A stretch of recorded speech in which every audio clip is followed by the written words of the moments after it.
Gálatas capítulo 2, versículo 1 ao 10. E na próxima semana nós vamos estudar do verso 11 até o 21. Vamos dividir em duas partes iguais. Semana passada nós encerramos o capítulo 1 de Gálatas e hoje nós iniciaremos o capítulo 2. Nós vamos ler do verso 1 ao 10. Peço que os irmãos continuem lendo e relendo a carta aos Gálatas em casa, para que você possa ter um conhecimento mais abrangente de todo o texto de Paulo nessa epístola aos Gálatas. Acompanhe a leitura na sua Bíblia. 14 anos depois, subi outra vez a Jerusalém com Barnabé, levando também a Tito. Subi em obediência a uma revelação e expus o evangelho que prego entre os gentios, mas em particular os que pareciam de maior influência, para de algum modo não correr ou ter corrido em vão. Contudo, nem mesmo Tito, que estava comigo, sendo grego, foi constrangido a circuncidar-se. E isto por causa dos falsos irmãos que se entremeteram com o fim de espreitar a nossa liberdade que temos em Cristo Jesus e reduzir-nos à escravidão, aos quais nem ainda por uma hora nos submetemos, para que a verdade do Evangelho permanecesse entre vós. E quanto àqueles que pareciam ser de maior influência, quais tenham sido outrora, não me interessa. Deus não aceita a aparência do homem. Esses, digo, que me pareciam ser alguma coisa, nada me acrescentaram. Antes, pelo contrário, quando viram que o evangelho da incircuncisão me fora confiado, como a Pedro o da circuncisão, pois aquele que operou eficazmente em Pedro para o apostolado da circuncisão, também operou eficazmente em mim para com os gentios, e que conheceram a graça que me foi dada, Tiago, Cefas e João, que eram reputados colunas, me estenderam a mim e a Barnabé a destra de comunhão, a fim de que nós fôssemos para os gentios, e eles para a circuncisão, recomendando-nos somente que nos lembrássemos dos pobres, o que também me esforcei por fazer. Amém. Bem, meus irmãos, quando nós estudamos o capítulo 1, nós vimos que Paulo, ele fez toda uma defesa do evangelho que ele pregava, do seu apostolado, mostrando que o seu evangelho era o evangelho genuíno, era o evangelho que anunciava a Cristo, a liberdade em Cristo, a justificação pela fé na obra de Cristo. Isso para defender aqueles irmãos que estavam sendo influenciados por judaizantes. Esses judaizantes estavam dizendo que somente Cristo, ou crer em Cristo, não era suficiente para a salvação. Eles estavam querendo que os gentios também fossem circuncidados e abraçassem toda a lei cerimonial, toda a parte cerimonial da lei.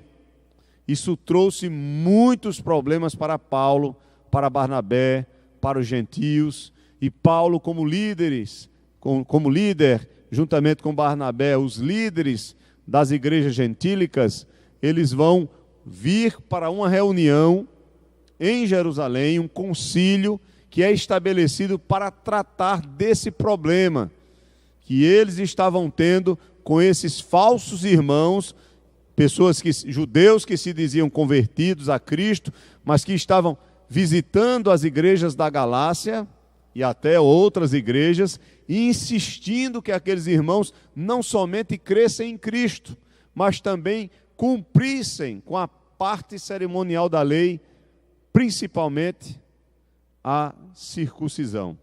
Agora no capítulo 2, lembrem-se que Paulo no capítulo 1, ele vai dizer que o evangelho dele não foi recebido de homem algum, mas ele recebeu diretamente de Jesus Cristo.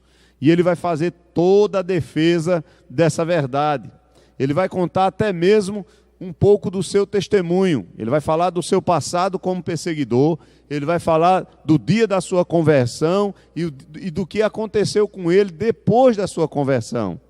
Ele vai dizer que assim como os apóstolos foram enviados diretamente por Cristo, ele também foi enviado diretamente por Cristo, quando Cristo apareceu para ele na estrada de Damasco e enviou Ananias para, pela boca de Ananias, anunciar o trabalho missionário que Paulo teria a partir dali como responsabilidade. Não esqueçam, irmãos, que Paulo também fez questão de afirmar que quando ele saiu de Damasco, ele foi para a Arábia, provavelmente um retiro espiritual, depois ele volta, depois de 3 anos, e vai a Jerusalém. Somente depois de 3 anos de convertido, ele vai a Jerusalém, passa 15 dias na casa de Pedro, provavelmente ouvindo várias histórias acerca da vida terrena de Jesus Cristo, aprendendo mais do Senhor, também compartilhando com Pedro o que Jesus Cristo tinha feito na vida dele. Ele conhece a Tiago e depois ele tem que sair dali. Ele tem que sair dali às pressas porque houve um complô de alguns judeus que queriam assassinar Paulo, que estava ali. Aquele que era perseguidor agora era um dos cristãos e estava sendo usado por Deus de forma poderosa para converter muitas vidas através da pregação do Evangelho, e era uma ameaça para o judaísmo. E eles queriam aproveitar aquela oportunidade de matar Paulo. Os irmãos descobriram e enviaram Paulo embora, e ele foi para a região da Síria e Cilícia. Cilícia tem como cidade principal a cidade de Tarso, que é a cidade de Paulo, e ele fica ali. Depois, o trabalho de Antioquia, que fica na Síria, que é a principal cidade da Síria, vai crescer. Muitos gentios vão se converter, a igreja de Jerusalém vai enviar Barnabé para lá, e Barnabé pastoreando aquela igreja, ele vê que não dá conta, vai até Tarso, chama Paulo para ir pastorear com ele, ou cuidar com ele da igreja de Antioquia, e agora os dois estão em Antioquia, pastoreando aquela igreja, que era uma igreja privilegiada, pois tinha profetas e mestres, homens de Deus, e o trabalho ali crescia de maneira extraordinária. Depois, por causa da atitude dos judaizantes, que estavam disseminando essa heresia, esse falso evangelho, ou seja, é um evangelho que se acrescenta algo a mais, é um evangelho que diz que Cristo somente não é suficiente, que a fé em Cristo não é suficiente, que a obra de Cristo não é suficiente. É um evangelho que sempre está acrescentando alguma coisa a mais para você ser salvo. Esse tipo de evangelho continua sendo pregado hoje, tanto em igrejas que não são cristãs evangélicas, como até mesmo em igrejas que se dizem evangélicas. Sempre tenta o homem acrescentar algo que ele possa fazer, para assim ele conquistar a sua salvação. E nós sabemos que somente Cristo é suficiente para nos salvar. Amém? Vamos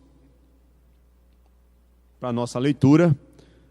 Agora, nesse capítulo 2, como Paulo já tinha mostrado que o seu evangelho ele não tinha recebido de homem, mas tinha recebido de Deus, nesse capítulo 2, ele vai mostrar que depois de ter ido para a Cilícia, para a Síria, ele agora isso vai se passar 14 anos, ou seja, um bom tempo, um longo tempo.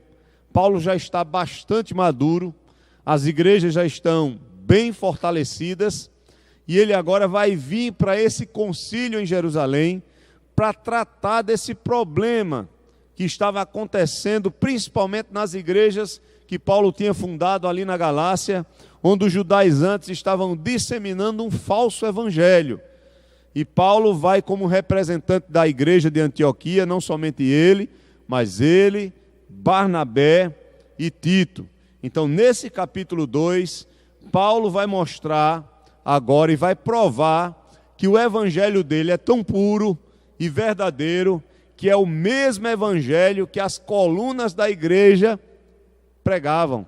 Quem são as colunas da igreja citadas aqui por Paulo? Tiago, Pedro e João. Tiago, irmão do Senhor, Pedro, líder dos apóstolos, e João, companheiro de Pedro, aquele que estava mais próximo de Pedro. Esses homens eram os homens mais respeitados como obreiros, como líderes da igreja de Jerusalém, ali naquele lugar. E Paulo agora vai se encontrar com eles, juntamente com aqueles falsos irmãos judaizantes que estavam disseminando um falso evangelho, e vão tratar juntamente com os presbíteros dessa questão. E Paulo vai mostrar aqui no capítulo 2 que aqueles irmãos, colunas da igreja, estenderam as mãos para Paulo e Barnabé e disseram: continuem pregando esse evangelho que você tem pregado. Isso é mais uma prova que Paulo vai dar de que seu evangelho é o evangelho de Cristo, é o evangelho verdadeiro. Se no primeiro capítulo seu evangelho é dado diretamente por Deus, não foi homem nenhum, não foi articulação de homem nenhum, nem uma criação da mente de Paulo, agora Paulo vai mostrar que seu evangelho é tão verdadeiro que era o mesmo evangelho que Pedro pregava, que Tiago pregava, que João pregava, que os líderes de Jerusalém pregavam, que os apóstolos pregavam. Então o seu evangelho é um evangelho genuíno. Caminhe comigo, versículo 1 e 2, ele continua narrando aqui a sua história pós-conversão, como obreiro, como apóstolo, e ele diz: 14 anos depois, subi outra vez. Ele já tinha ido a Jerusalém, já tinha ficado com Pedro, ele já tinha ido a Jerusalém também para levar donativos, juntamente com Barnabé, por causa da fome dos irmãos. E ele diz aqui, olha, subi outra vez a Jerusalém com Barnabé, levando também a Tito. Verso 2, subi em obediência a uma revelação e lhes expus o evangelho que prego entre os gentios, mas em particular aos que pareciam de maior influência, para de algum modo não correr ou ter corrido em vão. Por favor, dê um pulinho aí em Atos 15, deixe seu texto marcado. Vamos ver que visita foi essa de Paulo a Jerusalém. Está narrada por Lucas em Atos capítulo 15. Acompanhe comigo, Atos capítulo 15. Atos 15, verso 1 e 2. Paulo vai mostrar aqui o problema que estava acontecendo. Atos 15, verso 1 e 2. Os irmãos acharam? Amém? Diz assim, olha: alguns indivíduos que desceram da Judeia ensinavam aos irmãos o quê? Diziam assim: se não vos circuncidardes segundo o costume de Moisés, não podeis ser salvos. Veja, irmãos, isso é muito sério. Enquanto Paulo estava dizendo, olha, creia no Senhor Jesus Cristo, que você será salvo. Lembram do carcereiro? O que farei para ser salvo? Paulo disse: creia no Senhor Jesus Cristo e será salvo você e a sua casa, se ela também crê igualmente a você no Senhor Jesus Cristo. Muito cuidado com a interpretação desse texto, né? Tem muita gente que pega esse texto e diz, olha, crê no Senhor Jesus Cristo, será salvo tu e a tua casa. A pessoa acha que com a sua fé ela vai salvar todo mundo. Mas a salvação, irmãos, ela é o quê? Individual. Agora é claro, se você crer no Senhor Jesus Cristo, você será um instrumento do Evangelho na sua família, na sua casa. E provavelmente a sua casa vai ouvir essa fé e se converterá também ao Senhor e também será salva. Por isso que Paulo diz, crê no Senhor Jesus Cristo e será salvo tu. E com essa mesma fé que tu tens, se a tua casa também tiver, ela também será salva. O versículo seria melhor explicado dessa forma, porque no português nós podemos entender de uma outra maneira, né? A minha fé não é capaz de salvar ninguém, mas a minha pregação do Evangelho poderá gerar fé no coração das pessoas, e essas pessoas que creem no Evangelho serão salvas. Então vejam, verso 1 ele diz que esses irmãos, falsos irmãos, eram judeus que tinham crido na morte e ressurreição de Jesus, mas que achavam que o sacrifício de Jesus não era suficiente para nos salvar. eles acreditavam que deveriam continuar obedecendo a lei cerimonial de Moisés, não somente a lei moral, porque a lei moral nós devemos obedecer, não para sermos salvos, mas porque somos salvos. Os irmãos estão entendendo, né? Mas a lei cerimonial, quando eu falo da lei moral, eu me refiro aos 10 mandamentos. Mas a lei cerimonial, a circuncisão, as festas e todas as outras coisas, eles queriam que os gentios, que não eram judeus, que não tinham essa história, que não tinham essa tradição, também cumprissem essas cerimônias. Verso 2. Tendo havido da parte de Paulo, olha a confusão, irmãos. Tendo havido da parte de Paulo e Barnabé contenda e não pequena discussão com eles, resolveram que esses dois e alguns outros dentre eles subissem a Jerusalém aos apóstolos e presbíteros com respeito a esta questão. Então está aí o problema. Houve confusão, a briga era grande, então onde é que nós vamos resolver? Vamos resolver lá, onde há os líderes maiores da igreja, onde estão os apóstolos, onde está a cúpula da igreja, aqueles que têm autoridade sobre os demais, que receberam essa autoridade do Senhor. Então Paulo vai representando a igreja de Antioquia, juntamente com Barnabé, aqui em Atos. Ele diz que está levando Tito, e esses falsos irmãos também estariam lá. Seria uma grande reunião, o primeiro concílio da igreja, onde esses homens de Deus se reuniriam para tratar somente desse assunto. Que assunto? Os gentios que se convertem devem ser circuncidados? Os gentios que se convertem a Cristo precisam cumprir a lei cerimonial de Moisés? Essa é a questão. Vamos levar o assunto para os homens lá, para aqueles que têm maior influência. E aí, continue a leitura comigo. Verso 3 do capítulo 15 de Atos. Enviados, pois, e até certo ponto acompanhados pela igreja, atravessaram as províncias da Fenícia, Samaria, e narrando a conversão dos gentios, causaram grande alegria aos irmãos. Então, quando eles foram viajando de Antioquia, eles foram passando por algumas igrejas e foram narrando a obra do Senhor, e isso foi alegrando aqueles irmãos com os testemunhos de Paulo, Barnabé e também de Silas. Versículo 4. Tendo chegado a Jerusalém, foram bem recebidos pela igreja, pelos apóstolos e pelos presbíteros, relataram tudo o que Deus fizera com eles. Veja, no versículo 4 mostra que provavelmente antes da reunião geral, Paulo teve uma reunião em particular com os apóstolos e alguns presbíteros. Então aqueles homens de mais autoridade na igreja queriam ouvir Paulo e Barnabé primeiramente, para depois tratar isso em público com o restante dos irmãos obreiros que estavam ali. Dê uma paradinha aí em Atos 15, deixe marcado, volte para para Gálatas, né? Capítulo 2. Isso é a mente cansada, a gente já vai trocando as palavras. Observe que no versículo 2, o apóstolo Paulo diz: subi em obediência a uma revelação. Parece que Paulo não estava querendo ir. Assim, humanamente falando, Paulo não estava querendo ir a Jerusalém. O problema estava acontecendo, ele estava tentando combater aquele falso evangelho que ele diz que não era um evangelho genuíno, mas muito pelo contrário, aquele evangelho ele era amaldiçoado, porque ele tinha um acréscimo, ele não era o evangelho puro de Cristo. Mas aqui no versículo 2 ele diz que teve uma revelação. Ele não diz como foi essa revelação. Provavelmente o Senhor falou ao seu coração e disse: vá. Até porque, irmãos, essa reunião aqui no capítulo 15, ela vai ser extremamente fundamental para o bem da igreja em toda a sua história. Sabiam disso?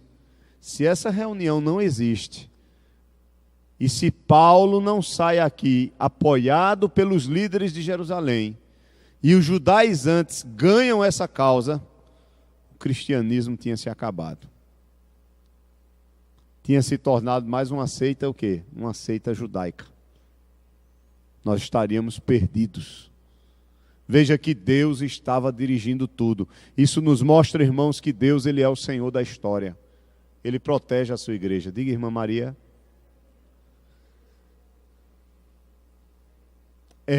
Foi uma assembleia mesmo. Como se fosse hoje. Eles se reuniram no local, evidentemente mulheres não participavam, né? Era somente os líderes das igrejas. Eles convidaram esses líderes, os presbíteros dali, de Jerusalém, da região próxima, quem podia vir. Ali estavam as maiores autoridades, né? No caso os apóstolos. Os que tinham morrido não estavam, né? Como, por exemplo, Tiago já tinha morrido pela espada de Herodes. Talvez outros apóstolos não estivessem presentes porque estavam trabalhando em locais distantes de Jerusalém. Mas aqueles que estavam ali, são citados aqui alguns deles e como colunas, como os mais importantes. Os 3 de mais influência estavam, que era Tiago, que não tinha sido um dos 12, mas que no decorrer da sua história, por ser irmão de Jesus, e pela sua fé e pela sua vida com Deus, ele ganhou proeminência na igreja de Jerusalém. E fora ele, tinha os 2 principais apóstolos, Pedro, que era o líder, e João, que estava sempre junto com quem?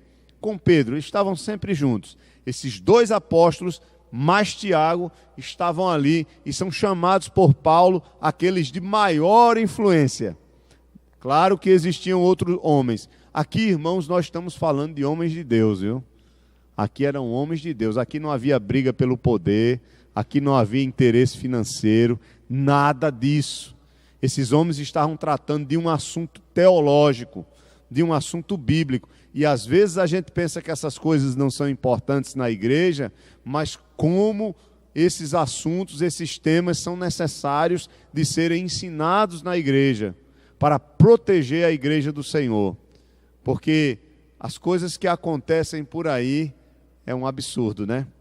Eu estava vendo na televisão um vídeo de uma igreja que tinha uma mulher dançando como aqueles tipos de dança que existe no candomblé, né? Que elas dançam rodando, né? Com aquelas roupas. Isso é muito comum agora em umas igrejas neopentecostais.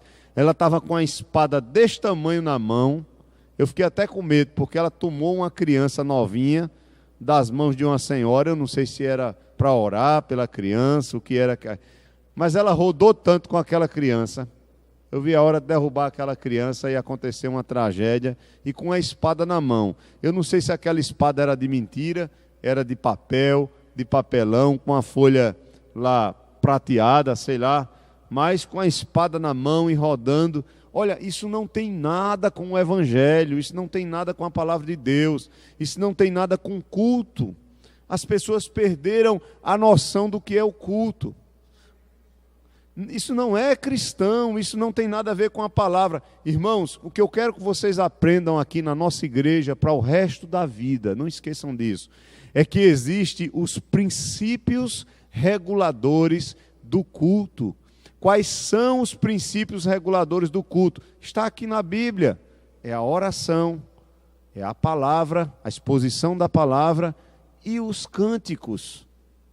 Esses são, quando você vai para a sinagoga, Jesus na sinagoga, e você vê eles cultuando, o que é que acontece? Leitura da palavra, oração e exposição da palavra.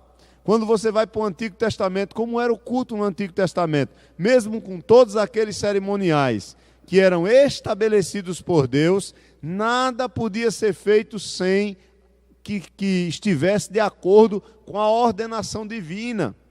Aí você vai para culto hoje, eu não quero nem lembrar do nosso passado, né? Que isso aí serviu de lição para a gente. Mas nós temos muitas igrejas que é um show, é jogo de luz no palco, é show de rock, é show de banda, é show de cantor, é tudo. Eu vi hoje um vídeo, o pastor descendo pendurado, como se estivesse voando, cantando aquela música, I fly away, oh glory, I fly away. Ele dizendo que está, né, tá voando, não é isso? Estou voando, né? ou glória. Veja que nos Estados Unidos mandaram isso para mim, e o povo lá, glória a Deus, e ele descendo lá por uma corda, né? Numa igreja enorme, alta, e o povo num frenesi tremendo. Irmãos, isso não tem nada a ver com o evangelho. Olhe para Cristo, olhe para os apóstolos, como era o culto que eles realizavam. Nós precisamos realizar um culto que seja centrado na palavra, porque Cristo é revelado na palavra, e Cristo é a razão de nós estarmos aqui. Ele é o Senhor da nossa vida, Ele é quem é digno de toda adoração. Sabe por quê? Se a gente trouxer uma banda aqui, vamos trazer uma banda, todo mundo aqui, vamos pular, vamos bater palma, vamos dançar para Jesus e tal. Vocês vão fazer isso, nós vamos fazer isso. Não vai mudar nada na nossa vida espiritual. Vai ser apenas um momento em que nós estamos extravasando, né, nossos sentimentos e colocando ali para fora aquilo que nós queremos colocar, o que a psicologia, a psicanálise chama de catarse, né? É uma catarse, é um colocar para fora, né? É um extravasar as emoções para aliviar um pouco a alma, mas isso não muda a vida. O que é que Tiago diz? Não sejais somente ouvintes da palavra, enganando-vos a vós mesmos, mas praticantes. Porque essa palavra sim é poderosa para transformar a nossa vida. É claro que o culto não deve ser aquele negócio engessado, né? A pessoa falando assim, em silêncio, aquela coisa, e todo mundo com sono. Ninguém pode dizer nada, ninguém pode dar um aleluia, nem um glória a Deus, nem se alegrar. Não, em hipótese alguma. Nós somos seres emotivos, nós podemos sorrir, chorar, nos alegrar, glorificar a Deus, exaltar o Senhor, sem problema nenhum, mas que haja uma razão nisso, que haja uma compreensão na palavra. E esse é o grande problema. Veja, a igreja, os presbíteros, os apóstolos estavam reunidos em Jerusalém para tratar de um problema que, se não fosse corrigido, a igreja cristã seria tremendamente prejudicada. Talvez até se acabasse o evangelho. Por quê? Porque os judeus estavam visitando as igrejas cristãs e estavam dizendo, olha, só Jesus Cristo, só a fé em Jesus Cristo não salva não.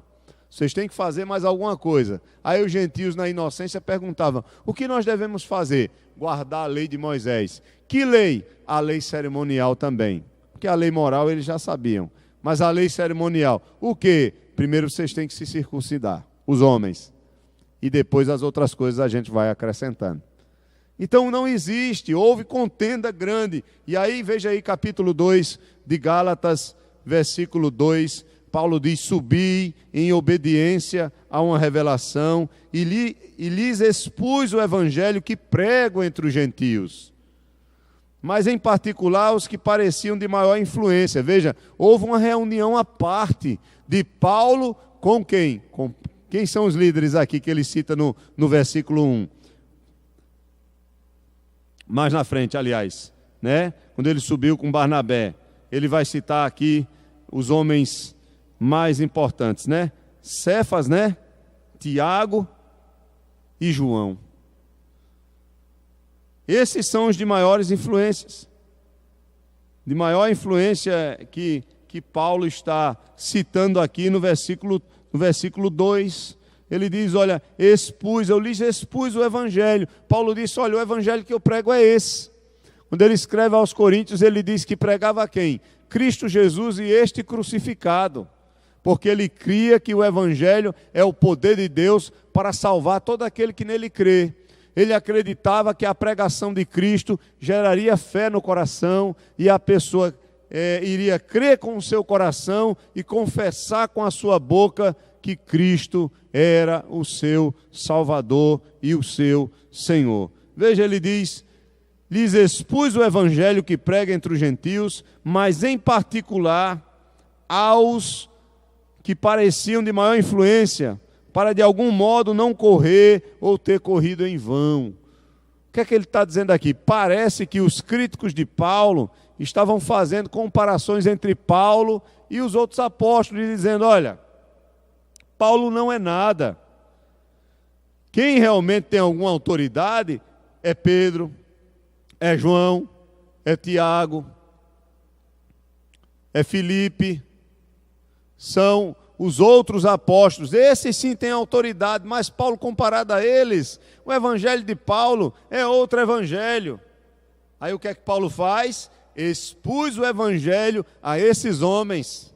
Eu disse o que eu estava pregando, eu expliquei para eles qual é o conteúdo da minha pregação, e eles ficaram ouvindo. Veja só, eles estão numa assembleia lá em Jerusalém, conforme Atos 15. Paulo está dizendo aqui que explicou a eles o evangelho para que ele não pudesse ter corrido em vão, porque se aqueles irmãos não concordassem com o evangelho de Paulo, então tinha se acabado tudo, porque era o mesmo evangelho. Veja o versículo 3 do capítulo 2 de Gálatas. Ele diz: contudo, nem mesmo Tito, que estava comigo, sendo grego, foi constrangido a circuncidar-se. Isso aqui é interessante. Se os judaizantes, os falsos irmãos, estavam indo visitar as igrejas da Galácia e outras que Paulo tinha fundado, e estava dizendo que Cristo somente não era suficiente, mas que eles tinham que circuncidar, Paulo aqui ele dá uma tapa sem mão, não é? Ele dá uma tapa sem mão nesses hereges, nesses judaizantes, ao mostrar que Tito estava na reunião com os presbíteros, era grego, era crente, e ali no meio daquela reunião, nenhum dos grandes líderes exigiram que Tito fosse o quê? Circuncidado. Olha aí a prova que o evangelho de Cristo não necessita de mais nada. Mais nada. As coisas do passado e da lei de Moisés conduziam o homem a Cristo, mas elas ficam para trás quando Cristo já é conhecido e recebido em nosso coração, irmãos. Tudo o que aconteceu no Antigo Testamento aponta para o Salvador. São sombras da realidade que é Cristo. São sombras que nos conduzem, como Paulo vai dizer mais na frente, a lei serviu de aio, ou seja, de pedagogo, que conduz a criança à escola para aprender a verdade. Então a lei nos conduziu a conhecer a Cristo, o evangelho de Cristo. Veja que Deus foi revelando-se e revelando o seu plano da salvação e revelando a própria salvação durante o decorrer da história. Os irmãos estão me entendendo? Tá claro para vocês?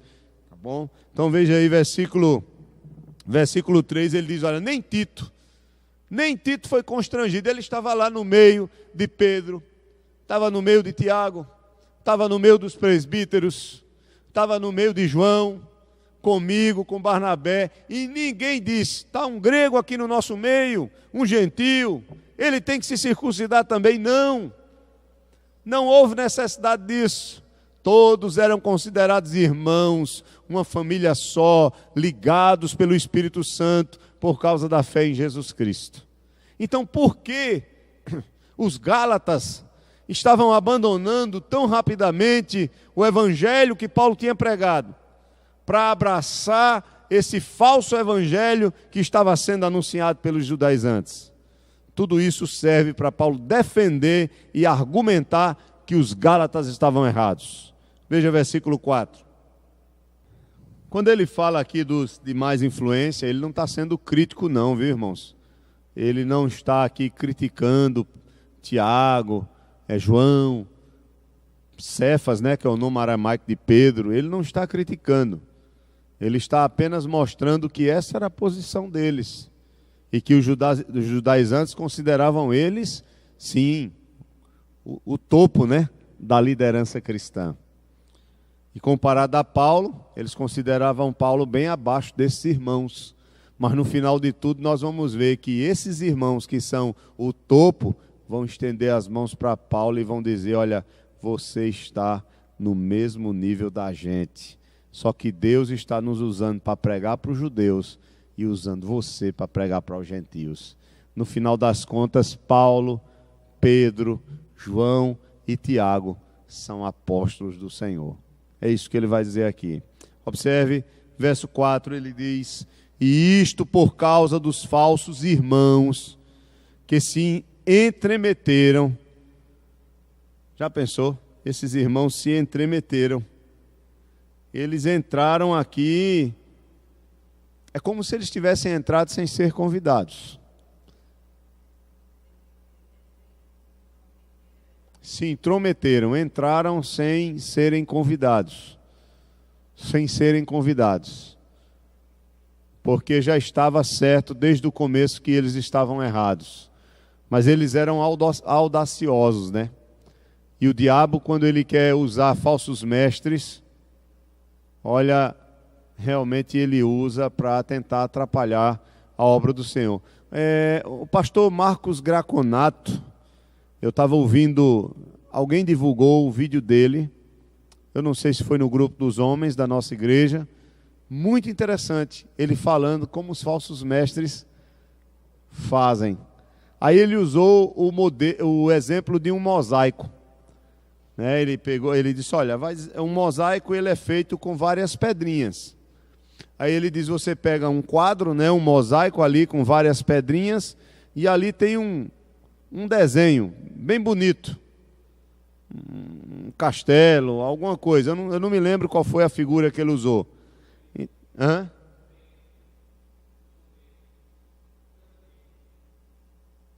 Ainda não vi. De um rei. Isso, um rei, né? Um desenho de um rei, né? Pronto. Então, ali no mosaico tem o desenho de um rei, com várias pedrinhas. Aquele artista, ele desenhou um rei. Ele é o artista original e o desenho que ele fez é o rei.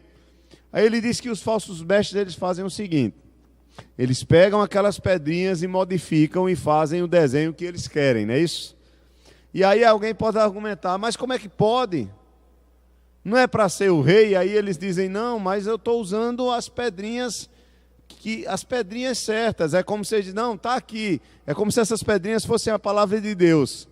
Usam a palavra de Deus e fazem o desenho que querem.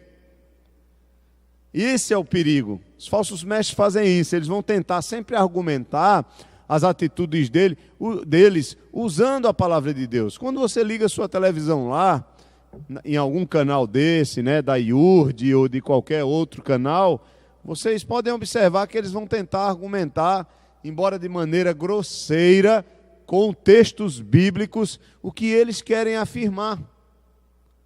E vocês já sabem os absurdos que eles fazem. Pega um texto isolado, aí já traz para o sacrifício, aí já joga dinheiro no meio, né? Aí já diz que você deve dar tudo. Pega um texto lá e diz que você tem que ficar curado, e a coisa acontece na hora. Não é diferente com o R.R. Soares. O R.R. Soares é aquele que dá uma de mansinho, né? Para todo mundo gostar dele. Mas a atitude é a mesma. A atitude é a mesma. O interesse que está por trás é o mesmo, é financeiro. Não se ensina o evangelho, não prega o evangelho. O que prega é o quê? É cura. O que prega é cura, é libertação de demônios. E o evangelho não é isso. O evangelho é a libertação do pecado, é a libertação da condenação de Deus por causa dos nossos pecados, por meio da obra de Cristo em nosso favor. Se Deus, pela sua misericórdia, ao nos salvar, vai nos curar, aí é uma questão da vontade dele, da soberania dele. Lembrem-se do aleijado, que colocaram por cima do telhado e colocaram diante do Senhor, para o Senhor curá-lo. O Senhor não o curou de imediato. Ele disse o quê? Perdoados estão os teus pecados, porque essa é a maior necessidade do homem, o pecado. E aí depois ele curou o aleijado, para mostrar que ele era o Deus encarnado. Então, irmãos, nós precisamos entender isso e ter muito cuidado, mas muito cuidado mesmo, que o Senhor tenha misericórdia de nós. Está aqui os falsos mestres, versículo 4, se intrometeram com o fim de espreitar a nossa liberdade. Veja, Paulo está dizendo, olha, esses judaizantes entraram ali no meio da reunião e ficaram o quê? Espreitando, espiando. Eles ficaram espiando a nossa liberdade que temos em Cristo Jesus. e reduzir-nos à escravidão, verso 5, aos quais nem ainda por uma hora nos submetemos, para que a verdade do Evangelho permaneça entre vós. Paulo está dizendo o seguinte, que eles estavam ali espreitando, porque o interesse deles, através de suas pregações de que Cristo não é suficiente, era de escravizar os homens, escravizar as pessoas. E aí Paulo vai dizer, abra novamente em Atos, capítulo 15. Vamos ver aqui como aconteceu isso na prática. Atos 15 fala sobre isso. Atos capítulo 15, verso 5. Olha aí, ó. Ele tá citando esse caso aqui. Atos 15, verso 5. É a mesma reunião. Acharam? Insurgiram-se. Lá ele diz que eles se entremeteram, né? Aqui eles dizem, ó, insurgiram-se, entretanto, alguns da seita dos fariseus que haviam crido. Eles tinham crido em Jesus. Mas eles diziam, é necessário circuncidá-los. Circuncidar quem? Os gentios. E determinar-lhes que observem o quê? A lei de Moisés. Que coisa, né? Continue a leitura comigo, verso 6. Então se reuniram os apóstolos e os presbíteros para examinar a questão. Havendo grande debate, Pedro tomou a palavra e lhes disse, irmãos, vós sabeis que desde há muito Deus me escolheu entre vós, para que por meu intermédio ouvissem os gentios a palavra do Evangelho e crescem. Foi Pedro o primeiro a pegar entre os gentios. Ele pregou para Cornélio, ele pregou para os samaritanos. Então Pedro foi a primeira pessoa, e ele está contando a história dele, ele está dando o aval nele. Verso 8, ele disse, ora, Deus que conhece os corações, que deu testemunho, concedendo o Espírito Santo a eles, como também a nós nos concedeu, e não estabeleceu distinção alguma entre nós e eles, purificando-lhes pela fé o coração. Agora, pois, por que tentais a Deus? Pondo sobre a cerviz dos discípulos, ou seja, os gentios, um jugo que nem nossos pais puderam suportar, nem nós, mas cremos que fomos salvos pela graça do Senhor Jesus, como também aqueles o foram. Que maravilha, irmãos. Deus usou Pedro aqui para apoiar o que Paulo vinha falando, juntamente com Barnabé. Aí depois de Pedro, Tiago vai e dá a palavra final. Você vai ver que no verso 12 tem um parecer de Tiago. E aí diz, e toda a multidão silenciou, passando a ouvir a Barnabé e a Paulo, que contavam, olha, a prova de que o evangelho que Paulo pregava era verdadeiro, eram os sinais e prodígios que aconteciam. Todo mundo parou, aí começou Paulo e Barnabé, ou Barnabé e Paulo, né? Barnabé primeiro, que contavam quantos sinais e prodígios Deus fizera por intermédio deles entre os gentios. Depois que eles terminaram, aí falou um dos principais líderes, Tiago, dizendo, irmãos, atentai nas minhas palavras. Expôs Simão como Deus primeiramente visitou os gentios, a fim de constituir entre eles um povo para o seu nome.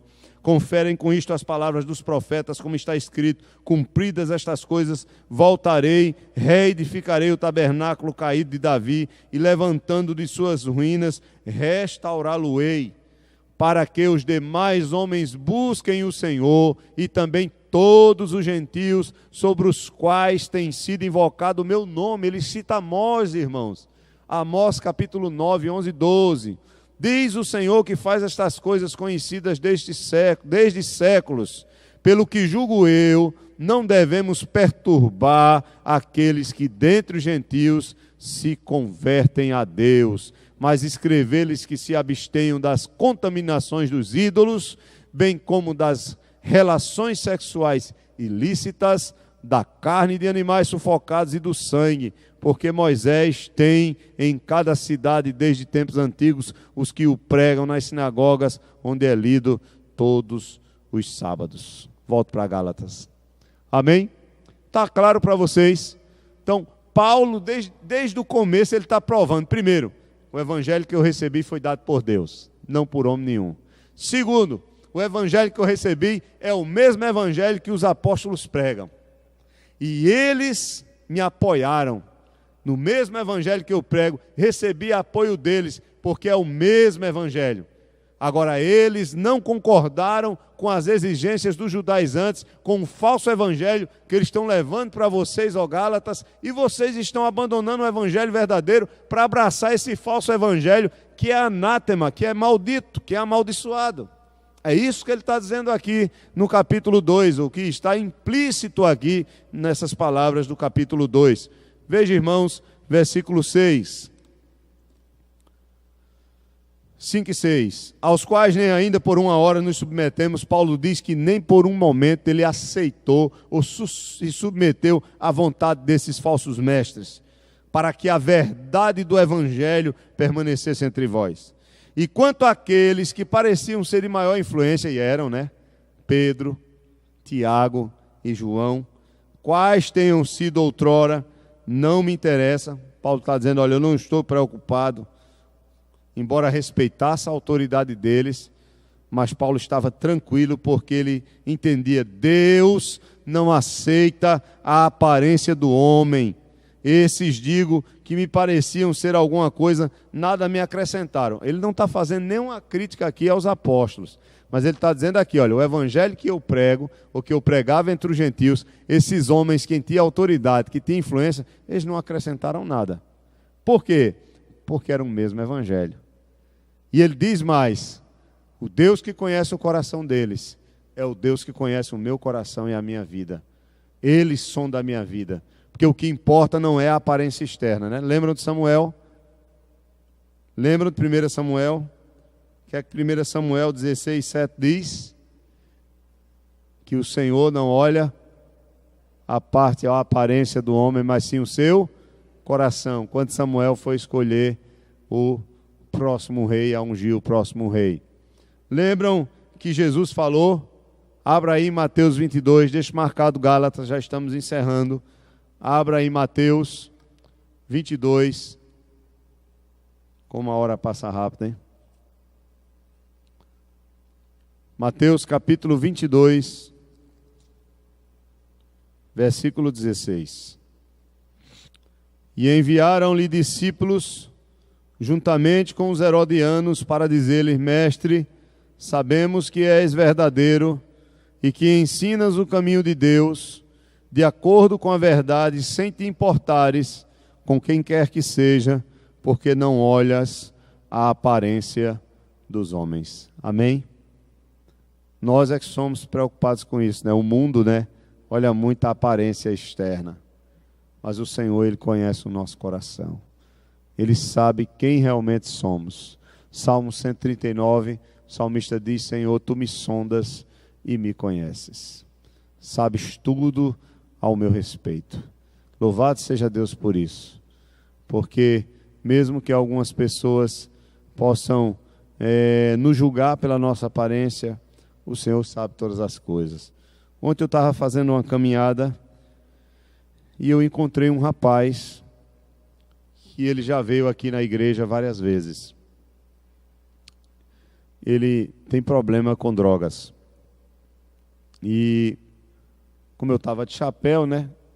Ele me conhecia sem barba, né? Quando ele vinha aqui eu estava sem barba, ele não me conheceu. Estava fazendo uns exercícios lá numa barra, lá no calçadão de Candeias, logo cedo de manhã. Aí eu olhei para ele, eu disse, é aquele rapaz. E ele já me procurou várias vezes para ajudá-lo, para orar por ele, para orientá-lo. E aí eu cheguei até ele, eu disse, rapaz, você não está me conhecendo não, né? Ele disse, não. Eu digo, pastor Adriano. Ele, eita pastor, que bom lhe ver aqui, foi Deus que lhe mandou. Eu estava orando ontem para Deus mandar uma pessoa para me orientar, que eu estava precisando desabafar com alguém. E ele sem camisa, todo cheio de tatuagem, né? Todo jeito assim, né? Vocês sabem como é. Senta aqui, pastor, eu quero conversar com o senhor. Eu digo, pronto, vamos sentar com ele aqui. Ele sem camisa, todo tatuado, eu me sentei. Bem, poderia passar alguém, olhar e dizer, oxe, o pastor ali está batendo papo com um camarada, ó, todo com noiado, né? Que eles fazem logo assim. E ali tem um grupo de noiados, né? De pessoas que são envolvidas em drogas ali no calçadão. Eu nem liguei. Digo, vamos sentar aqui, vamos conversar. E ele desabafou, abriu o coração, disse que precisava de ajuda, de oração, deu uma palavra. Depois fui para casa, ele agradeceu e aí o resto é com o Senhor. Mas o que eu quero dizer, irmãos, é que às vezes nós julgamos rapidamente por aquilo que vemos, né? Nós temos esse pecado. Que bom que o Senhor não é assim. E Paulo está dizendo justamente isso. Olha, mesmo que aqueles homens me julgassem erradamente, eles são os mais importantes. Deus me conhece e sabe que eu estava fazendo a obra certa, pregando o evangelho verdadeiro. Que o meu interesse era apenas a salvação das almas. Isso é maravilhoso, irmãos. Eu conversei com um pastor, eu almocei com um pastor essa semana, eu fui entregar o meu trabalho do mestrado, que tinha sido aprovado lá no Seminário Presbiteriano do Norte, e aí eu me encontrei com o orientador, porque ele tinha que assinar, o reitor do seminário, que foi examinador, tinha que assinar também o trabalho para eu entregar na secretaria e se levar da biblioteca. Aí eu me encontrei com um pastor chamado Adolfo, missionário durante 14 anos na Índia. Ele parece um indiano, né? Ele é alto, moreno, a barba vem aqui, olha, aquela barba tipo indiano, né? A calça de seda, né? As roupas parecidas com o indiano, o costume, 14 anos, né? Amo o país. E nós fomos almoçar e eu pude ali, irmãos, aprender muito daquele pastor, daquele irmão. A alegria, o desejo no coração dele de poder voltar para a Índia. Você diz, para a Índia, rapaz, aqui no Brasil há tantas facilidades, né? Você ir para a Índia, uma luta, ele diz, perseguição, dificuldades, mas o desejo dele de pregar o evangelho ali na Índia é muito grande. Chamado, né? E ele está aqui há 6 anos que ele voltou e está orando para poder voltar para a Índia. Até peço oração por ele, que os irmãos possam orar pelo reverendo Adolfo e sua família. Ele tem um filho e quer voltar, continuar o trabalho na Índia, né? Que Deus abençoe. Mas quando Deus chama e coloca no coração o amor pela sua obra, o desejo de fazer a sua obra, que nós possamos, irmãos, aprender com esses homens e buscar a graça de Deus para que o nosso coração também seja inflamado, como os desses homens que não temiam a morte, mas estavam dispostos a fazer tudo, a sacrificar a própria vida para fazer aquilo que Deus tinha colocado em seus corações. Paulo, ele continua dizendo, vamos encerrar a leitura, no versículo 7, ele diz, antes, pelo contrário, quando viram que o evangelho da incircuncisão me fora confiado, como a Pedro da circuncisão. Então eles perceberam, tiveram um discernimento do Espírito, que Deus estava usando Pedro e os outros apóstolos para pregar em Jerusalém, na Judéia, especificamente aos judeus. Mas Paulo, até pela sua história de conversão, pelo que Jesus tinha falado para ele, estava sendo usado por Cristo, debaixo do poder de Deus, para pregar o evangelho tão eficaz como o de Pedro e dos outros apóstolos no meio dos gentios. Aí no verso 8 ele diz, pois aquele que operou eficazmente em Pedro para o apostolado da circuncisão, também operou eficazmente em mim para com os gentios. Olha o que Paulo estava dizendo. Se alguém estava criticando e dizendo que ele não era um apóstolo, ele está dizendo, olha, Deus operou eficazmente em Pedro para os da circuncisão e em mim para os gentios. Então ele se coloca em pé de igualdade. Ele diz, olha, Pedro de um lado, eu de outro. Não porque ele estava querendo status, não, mas porque era a realidade, irmãos. Deus estava usando Paulo de uma maneira tremenda entre os gentios, assim como estava usando Pedro de forma maravilhosa para com os judeus. Verso 9, e quando conheceram a graça que me foi dada, depois que Paulo contou a sua história, o testemunho, vidas convertidas, o próprio Silas ali como um testemunho, as igrejas fundadas por ele, várias igrejas, quando conheceram a graça, não era porque Paulo era o tal, mas era a graça de Deus nele, Tiago, Cefas e João, que eram reputados colunas da igreja, ou seja, eles davam estabilidade à igreja, e nós precisamos de líderes assim, viu, irmãos? Igreja sem pastor, sem líderes, ela acaba se desmanchando.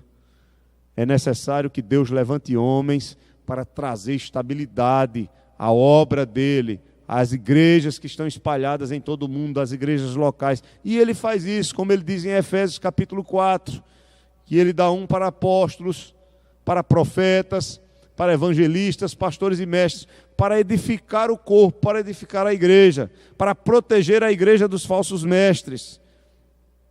E aí ele diz, olha, quando conheceram a graça que me foi dada, verso 9, Tiago, Cefas e João, que eram reputados colunas, me estenderam a mão, né? A minha Barnabé a destra, ou seja, a mão direita da comunhão. Que palavra linda, né? A palavra aqui é koinonia, é uma das palavras mais importantes do Novo Testamento. A destra, apertaram a mão deles, fazendo um acordo, confirmando o apostolado de Paulo, a obra que Deus estava fazendo na vida dele.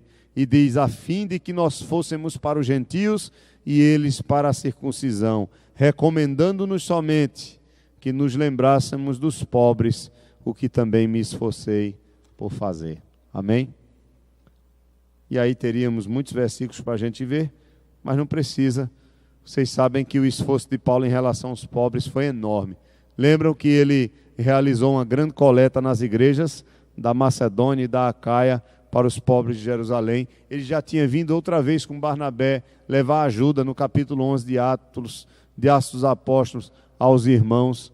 Então, isso também serve para nós, irmãos, porque a lei fala sobre o fato de ajudarmos os pobres, os profetas falam sobre o fato de ajudarmos os pobres e Jesus também. Então nós não podemos esquecer os pobres como crentes, assim como Paulo e Barnabé não deveriam esquecer os pobres. Que nós possamos, em nome de Jesus, ser abençoados pela palavra do Senhor. Deus abençoe os irmãos, né, que nesta noite nós possamos, mais uma vez, ter a certeza de que o verdadeiro evangelho, ele se baseia somente na justificação pela fé, nos méritos de Jesus Cristo, na obra de Jesus Cristo, e não necessita nada mais. Se eu não jejuar, eu não vou para o céu? Claro que vai para o céu. Se tiver Cristo, vai. Se tiver Cristo, vai, né? Se eu não tiver aquela carteirinha de membro que a igreja faz, eu não vou para o céu? Olha, irmãos, não há nada que se possa acrescentar. Não há nada que nós possamos fazer para irmos para o céu. Cristo já fez por nós. O que nós temos que fazer é apenas nos lançar confiantemente na sua obra. E aí a salvação começa a transformar nosso coração. E a gente começa a fazer aquilo que agrada a Ele, porque Ele já nos alcançou e o Espírito dEle habita em nós. Amém? Louvado seja Deus. Alguém? Rodrigo, quer fazer uma pergunta? Não? Alguém quer fazer alguma pergunta?